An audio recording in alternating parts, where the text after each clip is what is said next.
Right, hey guys, how are we doing? Back in another video from Hamon Beach. We're carrying on with the Debunking Araki Forgot Extras. This is number 3. You know the rules. If it gets to anything after Stone Ocean, I'll be skipping it or potentially ending the video. Let's do this. I'm on the beat!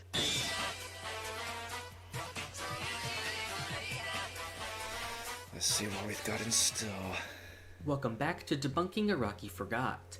Last time I said that I doubted I'd have enough topics for yet another extras video. But of course I was wrong again, and we have another big list of things to go over. No. Along with some new things I've never covered before, I'll be going back to older topics that I wasn't entirely clear on and may need some further elaboration. Go. The first topic comes from part 1. After the scene that introduces Tarkus and Bruford, Dio can be seen with an ability that allows him to disappear. Some have asked what this ability is and why he never used it again. The first thing to make clear is that this is something that only happens in the anime. In the manga version of this same scene, he literally just flies Dio away. simply jumps away. As for what this ability is, it seems like Dio is turning into mist. This is a classic vampire power that's been present ever since the original Dracula novel. Boom. Since then, vampires. He's a vampire. Although I have no idea why this was added for the anime, since it just causes confusion when he never does it again. Next is a common reply I've gotten to one of the topics in my video on real Araki When Araki Forgots. actually forgot, In yeah. that video I mentioned how Joseph was able to notice that Straizo was a vampire because his breath wasn't making fog when it was cold out. This is contradicted by Dio's first appearance as a vampire in part 1, where he does have fog when he breathes. No. Some have countered this by saying that Straizo wasn't breathing at all, since breathing as a Hamon user would kill him. Huh. That simply just isn't what's going on here, and that's not how Hamon works. The whole point of the scene is that Joseph sees that he is breathing, but there's no fog. Yeah. And you breathe when you talk anyway, so he would have seen the fog there.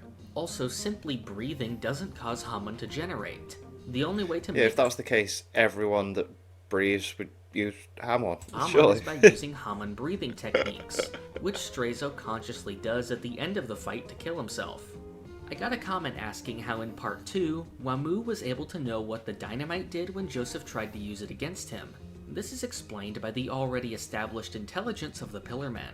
Santana was said to be the least intelligent one, and he was able to instantly figure out how a gun worked seconds after picking it up. Similarly, Wamu was able to figure out the purpose of the UV lights the Nazis were using and found a way to counter it just by looking at them. So Also, metal. this comment seems to mention that Wamu called it dynamite by name. However, in the manga, Wamu refers to it simply as that thing you lit with dynamite in parentheses. Brackets, right. In the anime, Wamu just calls it an explosive. However, I finally found a place where he does call it dynamite, which is in the English dub of the anime. Oh. So I would definitely consider this to be a mistake on the dub's part. However, in the original versions of both, he never actually calls it dynamite. There we go. Some have asked why the vampires seen throughout part 2 didn't use their special vampire abilities like Space Ripper Stingy Eyes and freezing like Dio and Straizo did. This is because Dio learned these techniques through experimentation using his vampire body over the course of many months. The vampires in part 2 are just foot soldiers for the Pillarmen and don't have ambition like Dio did. As for how Straizo knows of these abilities, he explains that he learned it from watching Dio back in part 1, There you go. which is also the reason he wanted to become a vampire in the first place.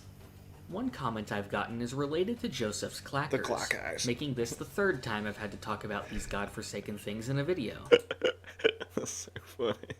The person says that it doesn't matter that Joseph's clackers were broken by Wired Beck, since he can simply create new ones using Hamon, like Caesar creating bubbles from Hamon. Now, I don't know what you have to smoke to actually believe something like this, since this is honestly crazy. That's so bizarre. So you can use Hamon to make a physical object. Okay.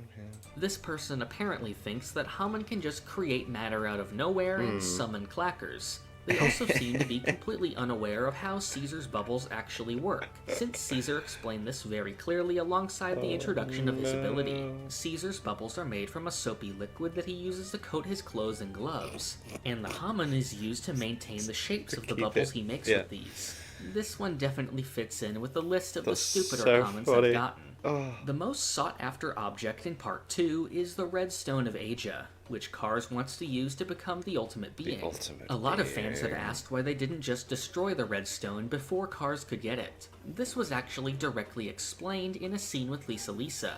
She says that according to a legend, if the stone was destroyed, then it would be impossible to beat the Pillarmen. Some people aren't satisfied with this, however, and ask how this could possibly be the case, since none of the Pillarmen are directly defeated by the red stone. I'm disappointed in this lack of out-of-the-box thinking, since just because a Pillarman wasn't defeated directly by the stone doesn't mean it wasn't integral to their defeat. In fact, almost every fight with the Pillarmen has something to do with it. Of course, there is Ultimate Cars, who was defeated by the power of the Red Stone, but that's not really fair since he wouldn't have become the ultimate life form without the stone in the first place. Yeah. SCDC wouldn't have come to the island if the stone wasn't there in the first place, and that led to his defeat. And the battles with Wamu and Cars were only possible due to the Red Stone, since Lisa threatened to destroy the stone if they didn't listen to her demands and arrange a fair fight. Otherwise, Joseph and Lisa would have just been killed by the army of vampires and lost anyway. So yes, the Red Stone was absolutely necessary to defeat the Pillarmen, just like the prophecy said. As for how such a prophecy could exist in the first place, we're well aware that fate is real in JoJo and people giving accurate fortunes is pretty common. Yeah, very much so. Jesus Christ. But even more important is that we know the ability of Hamon itself is able to interact with fate and view the future, which is the origin of the Hamon clan's prophecy. At the beginning of Part 3, we see some flashbacks from Holly's perspective of Jotaro as a good kid, before seeing that he's a delinquent. Some have asked how this is the case, when we see in the fight with Alessi that even as a kid, Jotaro was tough. I believe this is because of Holly's personality, and that she always views Jotaro in a positive light. Even with how he's acting during Part 3, Holly still acts oblivious to it. Yeah, like, parents will always look at their kids in a completely different light because they want to be proud of them regardless, don't they? It's like when people will try and tell them that, like, he's a violent boy. It's like, no, he can't be. He's my boy. He'd never be like that. You know what I mean? Yeah. For a similar topic, someone else has brought up that during the fight with Kakyoin, we see some flashbacks of Jotaro's delinquent behavior before. This person seems to think that this couldn't have happened, since Jotaro only became a delinquent after he was first possessed by Star Platinum. This just isn't the case, and I'm not sure where they got this idea. Nothing in the story suggests that Jotaro's behavior was changed by Star Platinum. In fact, the reason Jotaro discovered Star Platinum's power in the first place was while he was already in a fight and it came out to protect him. Since he was already fighting, this clearly shows he was still a delinquent at that time. Yeah. In Part 3, Dio can be seen using a stand similar to Hermit Purple. Back in my Part 3 video, I pointed out that Araki has said this is actually the stand of Jonathan's body. However, some have asked how it's possible for Dio to be using Jonathan's stand, since stands are based on life energy and Jonathan is dead. This is because Jonathan's body itself does actually have life in it and somewhat of a mind of its own. This is how the body was able to reject Dio for a time, and how it sent out the distress signal that forced out the Joestar stands and started the story in the first place. Dio explicitly refers to Jonathan's body as a separate entity that's working against him. This is why it's able to have its own stand ability even if it's not able to fully control it by itself. And that's why he keeps himself hidden for so long and tries to have as many people out there as possible to prolong his encounter with the team so that he can learn to control everything. I've seen people bring up ever since my Part 3 video was the idea of who can see through the eyes of their stand. Back in that video, I mentioned that Polnareff is unable to see through the eyes of Silver Chariot. This is how he was blinded from underneath the bed and needed the TV to see inside of Joseph in the lovers' fight. However, some people have said this can't be the case since other stands are capable of sight. I have no idea how people reach this conclusion, since I never suggested that no stands were capable of being seen through. In fact, in the very fight where Polnareff was blinded, Ebony Devil was being seen through by Devo. Some others who are known to be able to see through their stands are Jotaro, who uses Star Platinum's eyes to look long distances, Kakyoin, who is able to see Dio with his stand in the final battle, and Koichi in Part 4, who uses Echo's Act 1 to scout long distances. As for why some stands can see and others can't, it's the same reason that stands have different ranges or levels of strength. It's just different depending on the stand. When the group arrives in Egypt in Part 3, the Speedwagon agent tells them that 9 hooded figures were spotted leaving Dio's mansion, hinting at the 9 Egyptian god stand users that the group fights. However, some have asked how it's possible that there are 9 people here, since 2 of the Egyptian god stand users are non-humanoid. We have Pet Shop, who is a bird, and And a Anubis, sword. who is a sword.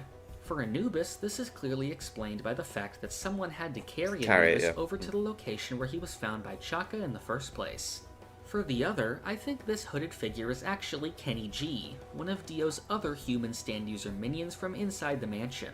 Another thing I've seen people ask is during the scene where Dio moved Polnareff down the stairs. They ask why Dio didn't just kill him while he had the chance. It's Dio. He's got to have some sort of flair and showy offiness. This is one of those weird things JoJo fans do where they view the content of a scene, but somehow don't comprehend anything going on in it. Since if you just simply look at the dialogue in that very scene, you see that Dio is telling Polnareff to join him again and fight against his friends. Dio's own words in the scene show that he has no intention of killing Polnareff at this time, and he really had no reason to, since Dio was completely confident in his own abilities to kill the entire group.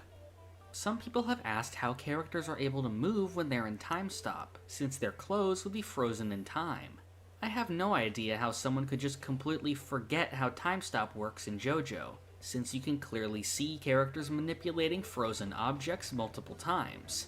Their clothes would just move with them like anything else they touch.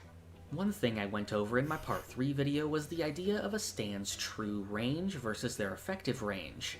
There I brought up that a stand's effective range does not necessarily equal its maximum range. This is supported by the JoJo Agogo Stand Dictionary, which states that some stands can go outside of their designated range, and slowly lose power the further away they get. The best example of this is Star Platinum. It is said to have a basic range of 2 meters. However, it is capable of moving outside this range in exchange for a loss of power. However, okay. people seem to take this point as me saying that all stands can do this. This isn't what I said at all, since I said that a stand's range is not necessarily equal to its effective range.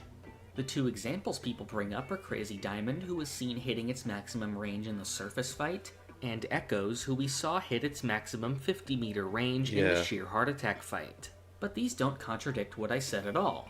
For those stands, the effective range is equal to their maximum range. Just like with stand sight and other stand statistics, these vary from stand to stand. In Part 4, we see Jotaro using binoculars in the hunting arc. However, some people point out that Jotaro is capable of seeing long distances with Star Platinum, so he shouldn't need binoculars. This is true, but this doesn't mean he would just be walking around with Star Platinum out all the time, especially in this fight when they wanted to stay hidden from the stand. However, the whole reason Jotaro had these binoculars in the first place was answered in this very fight, since he immediately hands them to Josuke for him to use. Some asked Yeah, because like, if you're trying to keep yourself hidden as well, you're going to make yourself more of a target if your stands are out and being seen as well. why Kira was able to feel the effects of Echo's Act 3 on his hand through sheer heart attack, but when Jotaro was punching it, he felt nothing.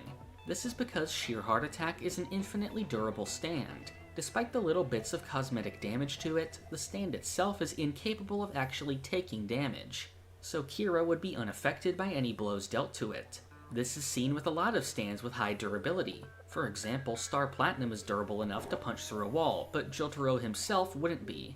It's only when the threshold for a stand's durability is crossed that a user actually starts taking damage from it. However, stand abilities such as 3 Freeze or Crazy Diamond's healing do affect his hand, since they have nothing to do with sheer heart attack's durability. One question I got was asking why Clash didn't just teleport into Narancia's blood and kill him, since the stand can teleport into any liquid. However, this was not possible, since according to Clash's stat page, it is unable to teleport into closed-off bodies of water, such as water inside of a sealed bottle. Right, yeah, so it needs to have a constant flow, right. Some have asked why Giorno and the other sons of Dio aren't vampires, since their father was one. This is simply not how being a vampire works in JoJo. A person undergoes a transformation into a vampire when their brain is pierced by the stone mask and awakens their inner potential. A vampire is not something you can be born as in JoJo. You have to actually undergo a transformation to become one. Someone asked me why Jotaro and Jolene were able to use their stands inside of the dream. since in Part 3 it was said that you have to have your stand active outside of a dream to be able to use it in one. However, what happened in Part 6 wasn't actually a dream. It was an illusion created by Whitesnake, so it wouldn't follow the traditional dream rules. Being in a dream, right. Another thing related to this is someone who asked why Whitesnake showed Manhattan Transfer's real ability in the dream. Since Pucci has control over whatever appears, this person thinks that Pucci should have instead portrayed a different ability, so that if they escape from the dream, they would be easier to defeat. However, this person is missing the entire point of the fight, which was directly explained by Jotaro. Pucci deliberately showed Jotaro what Manhattan Transfer's real ability was, so that later, outside of the dream, he would know to move and defend Jolene. This is so Pucci would be able to steal Jotaro's stand discs while he was distracted, which was his real goal in this fight. During the final battle of Part 6, Emporio is seen aiming his ghost gun at Pucci. However, some people I love that. His ghost gun. say there's no reason for him to do this, since as we saw earlier, the ghost gun doesn't actually work on people, only on ghost objects. However, what these people seem to miss is that Pucci doesn't know about the ghost gun. Also, Emporio was already acting completely in desperation at this point. He probably wasn't concerned so much with actually shooting Pucci as he was with scaring him away. Yeah, it's like a desperation move. For Part 7, many people have asked how the character Poco Loco Whoa. got his stand. Whoa. In my Part 7 video, I went over a similar topic. We're getting through a Devil's Promise so far. However, Right. there are always new questions coming up that I've never seen before, and I'll likely be back to make another Thankfully, video going skipped over whatever that was. If you have any more Araki Forgot topics to go over, comment them down below. As for the next main debunking video on Part 8, I'm waiting until at least the start of Part 9 to begin making it. Right, okay. Never mind. That's cool. As soon as I see pages that I've not seen before, I'm just like, ah! But cool, some cool extras in there. I love it when he gets frustrated about something he's explained. Like the clackers constantly covered up as well is really funny. I'm glad I've got back into these. So where are we? That's extras 3, 4, 5. I mean, I'll do as many as there is, and just keep doing the whole skipping and stopping thing as long as you guys are all right with that. Thank you to my patrons. If you want to have your name at the end of every video, I want to be able to watch Patreon-only reactions, such as the original Dragon Ball series.